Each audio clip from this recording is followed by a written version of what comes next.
এই সেই কৃষ্ণ চূড়া, যার তলে দাঁড়িয়ে চোখে চোখ হাতে হাত কথা যেত হারিয়ে।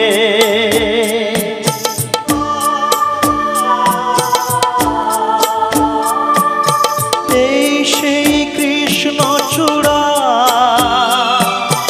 যার তলে দাঁড়িয়ে চোখে চোখ হাতে হাত কথা যেত হারিয়ে। আজ এখানে আমার আশার সমাধি, ব্যথা জানাবার ভাষা নেই, ভাষা নেই, ভালোবাসা নেই।